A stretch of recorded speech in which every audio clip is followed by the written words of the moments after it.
Given that we've solved for a previous set of weights, RLS is going to give us an efficient solution for the next set.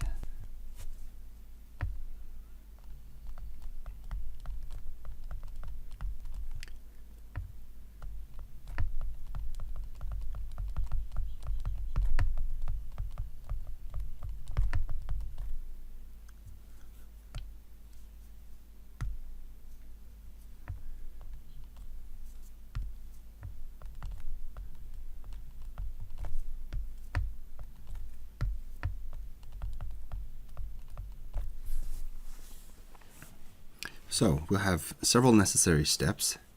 The first is we need a recursive update of RDX. I need to make that a -1 to go from RDX n-1 to RDX of n. And we will use our new data of the desired signal and our new input data x of n. Next, we're going to want another recursive update, and in this case of Rx n-1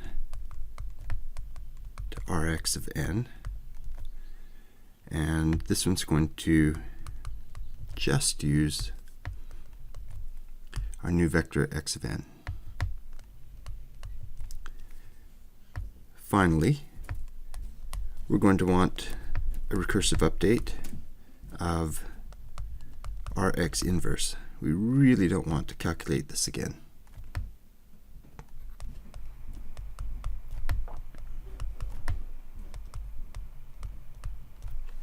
And for that, we will, well, you'll see what we use.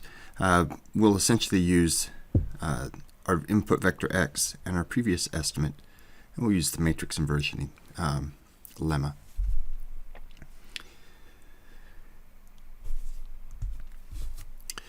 Okay.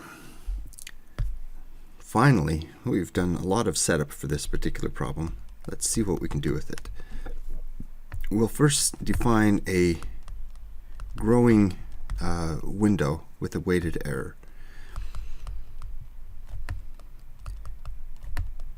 We always need to have some sort of objective function,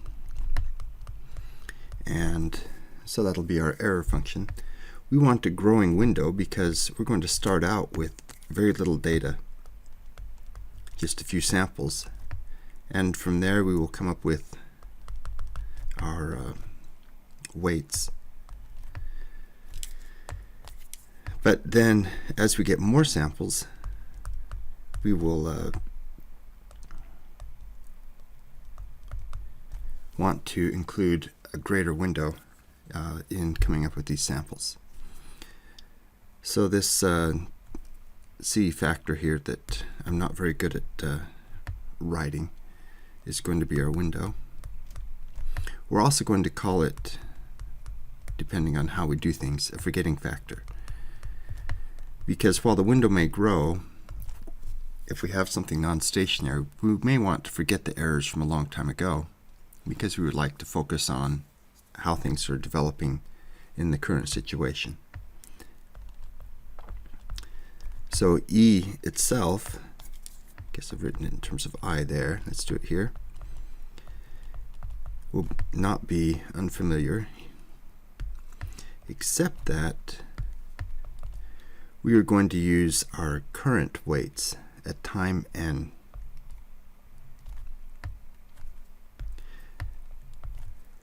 Not too big of a stretch, but notice that everything else is of time e right here. So technically, I guess we should put a little n up there, or an n comma I, or something like that. Let's just do that to indicate what it is. I'm going to drop that going forward just to keep notation simple. But I wanted to make explicit right here. So we always use the most updated weights for the error, evaluated going back. This is similar to what we did with the affine projection, where in essence we recalculated the error using our current weight estimate, not just relying on the previous weight estimates and the previous error. Now, while there are many different ways we could create this window, the easiest one to work with, and so the one we'll start with, and actually we'll probably stick with it pretty much for the rest of this development, just pointing out a few other options as we go, is that we will use exponential weighting for our error window.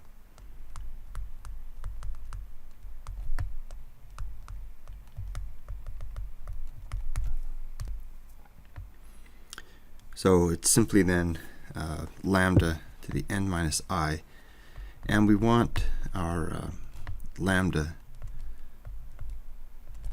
to be somewhere in that range. It actually can equal 1, and if it's 1, then we never forget anything from the past. We'll continue to use it. If it's less than 1, then we have some window which we look back, and this would be set typically based on what you expect the stationarity of your signal to be.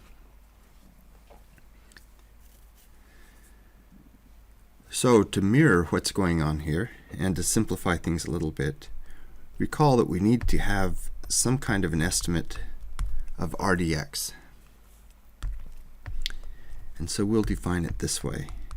Now, the way we've looked at it in the past has typically been something like 1 over n sum I equals 0 to, I'm going to change that. It's been something like this, 0 to n minus 1, and then we would just sum up all of the input values that we have. It would be xi times di, and that would be our estimate. We're going to change a few things. We'll get rid of the minus 1 up top and the 1 over n out front, and instead we will do a lambda n minus I weighting here, so that the averaging that we're going to do to define our RDX is going to be the same weighting window or averaging window that we used for our error up above. Now, this isn't normalized. Ideally, we'd have to normalize this by something like 1 over 1 minus lambda, but we're not going to do it. As discussed at the end of our last lecture, we're going to end up with something that's not normalized. It's just that this one is not normalized in a different way from how it was not normalized in that one. Now we're also going to define Rx in a similar way. Rx of n is going to be the sum of I equals 0 to n lambda n minus I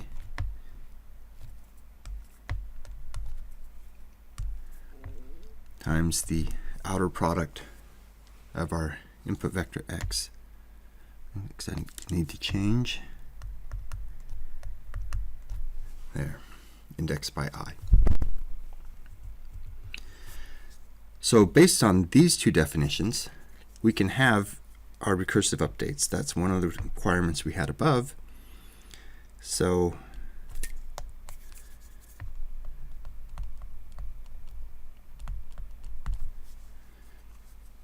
for RDX, that's simply going to be R dx of n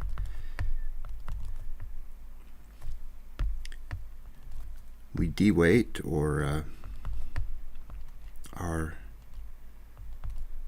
previous estimate by multiplying it by lambda, which is typically less than 1, although it can actually be 1. If it's 1, I would say that's unusual. And then we add in our new value, and away we go. And likewise, we can do a recursive Rx of n, and it's going to follow the same idea. Rx of n is equal to lambda Rx n minus 1 plus our outer product. Like so. These are important. Let's put a little box around them.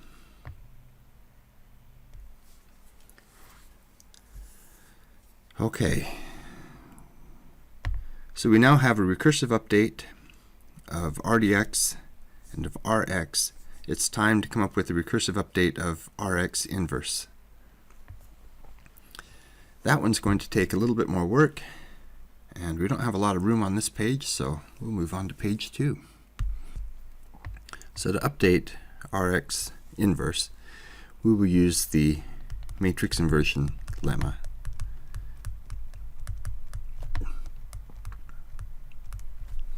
You may or may not have seen this before. It's not uncommon to have seen this and forgotten all about it. It's a very, well, I guess I should say I have no idea how somebody thought this up. This is really interesting. But suppose we have a non-singular matrix, A, and two vectors, U and V.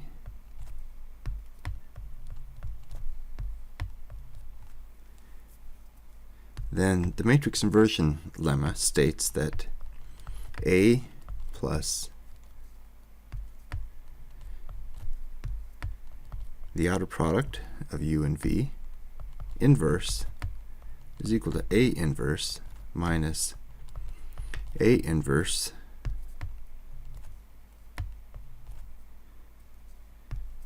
UV transpose A inverse over 1 plus V transpose A inverse U. So the bottom is a weighted inner product, and we'll evaluate to a scalar. And as I said, I'm not sure who came up with this, but it comes in handy in various situations. So let's tie it to our situation here. We will let A equal lambda Rx n minus 1, and we don't need two different vectors, we just have one. Let U and V both equal x of n. Then, using our equation from the previous page, let me grab that, we can note the following. We want Rx inverse of n, and that is the inverse of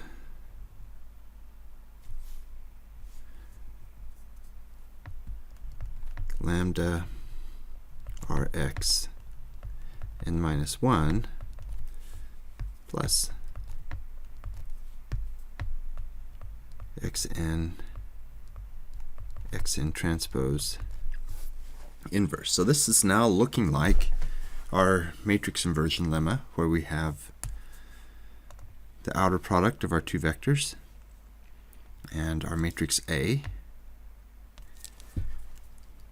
And so now we can write the Rx inverse of n is equal to A inverse, which would be 1 over lambda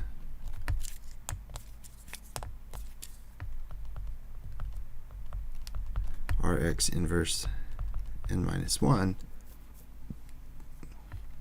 minus, we've got a large expression here. We'll get the 1 over lambda out front from the A inverse, and then we're going to feed the other 1 over lambda in through, giving us this equation. It's going to look ugly for a moment, but it does get better.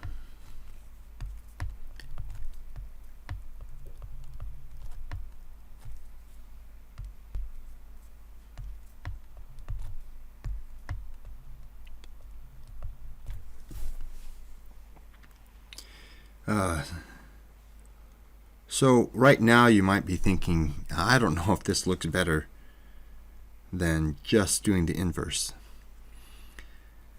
So this first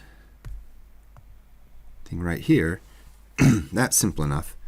That means we just multiply by 1 over lambda, our previous estimate. But then back here we have a vector outer product, 2 matrix multiplications on the top, a vector matrix, and then a vector-vector multiplication on the bottom.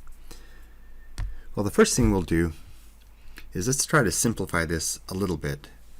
And part of it is cosmetic, but we'll see that this is also very useful in reducing and keeping track of our computation. So the first thing we'll do is grab this part of the expression,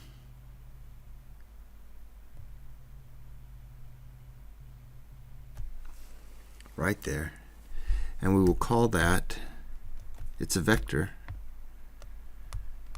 got a scalar on the bottom and a vector on the top. We're going to call that g of n. Now, just because we're going to actually be dealing with some quantity when we actually run this filter, we're not going to be computing the inverse. We're going to just rename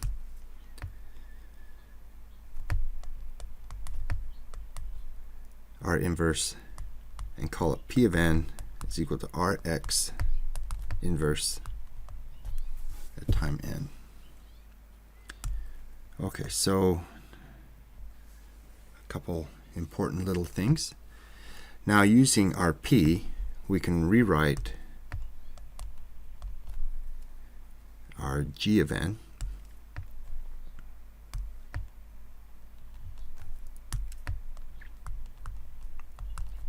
is equal to P n minus 1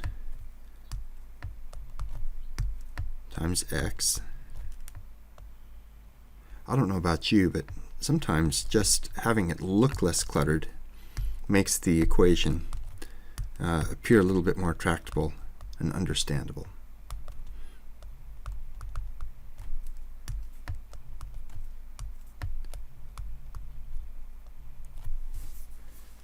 Okay, so now we've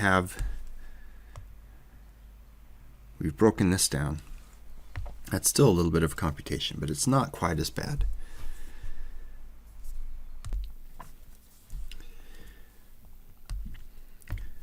So I apologize a bit. The next little bit of this discussion is just going to be rewriting this in simpler and simpler forms until we finally get down to something that is really useful. So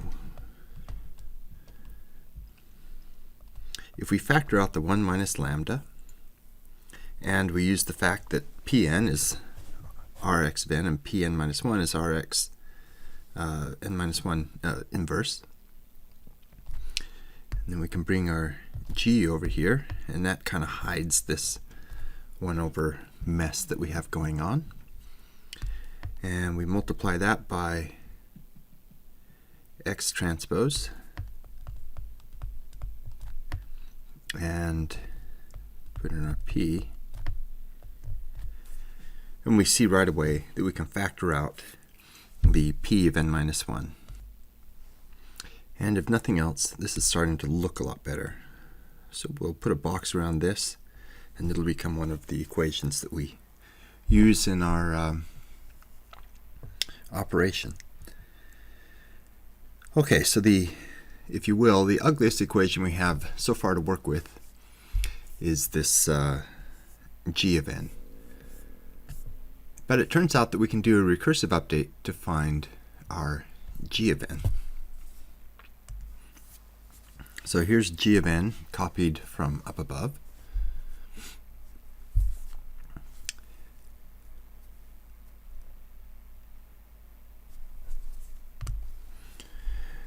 We can do a cross multiplication, get rid of the denominator, and that gets us g of n times lambda plus x transpose of n p n minus 1 x of n, and that's just equal to p n minus 1 x of n, so nothing tricky so far.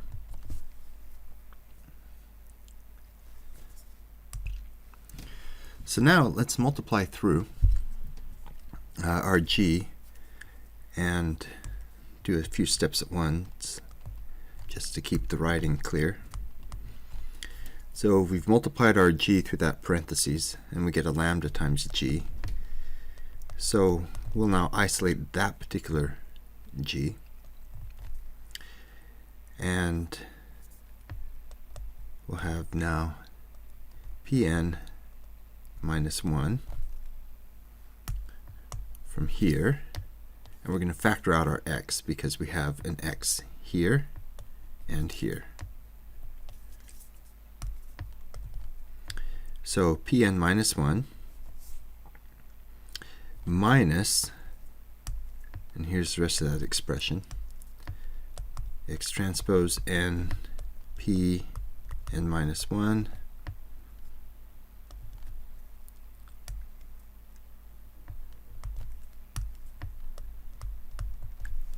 x of n. Well, we've seen something like this before.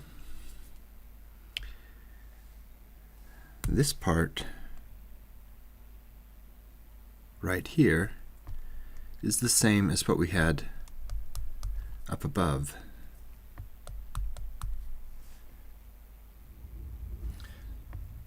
And that's just equal to Pn. Oh, life just got a whole lot better. So now Gn is just equal to the simple expression Pn times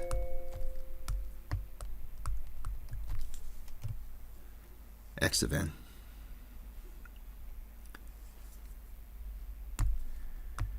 Oh, that's so much better than what we had up above for g that I'm going to go ahead and get rid of that box. We'll use this one instead.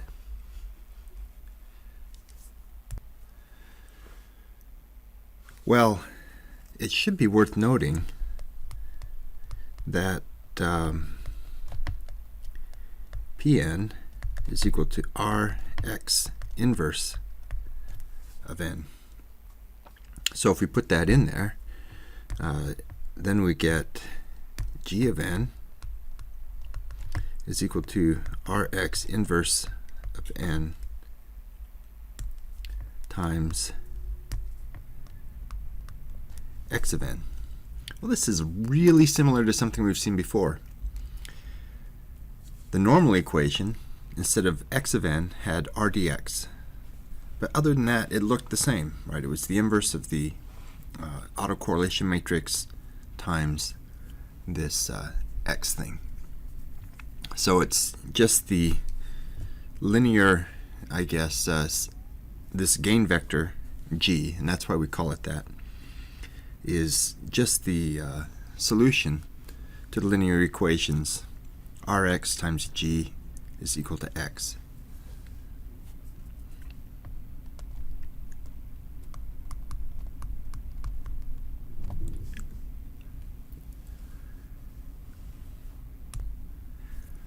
So now we have solved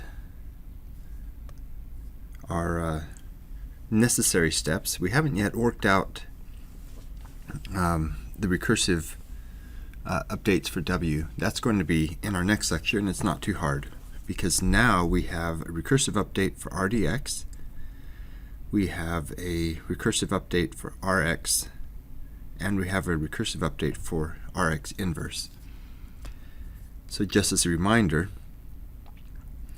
our RDX and our RX, those are right down here, we use an exponential weighting to get that. And then we spent a lot of time working out our recursive inverse for Rx inverse. Recursive update for Rx inverse. And it involved essentially now several different equations. One, just to make life simpler, we defined Rx inverse to be Pn. That's the matrix we're going to use in our filtering operation. And we have what looks like a fairly simple operation here. It's a matrix, or a vector outer product subtracted from I times the previous one, and then we scale it by 1 over lambda. But we also have to update our g of n.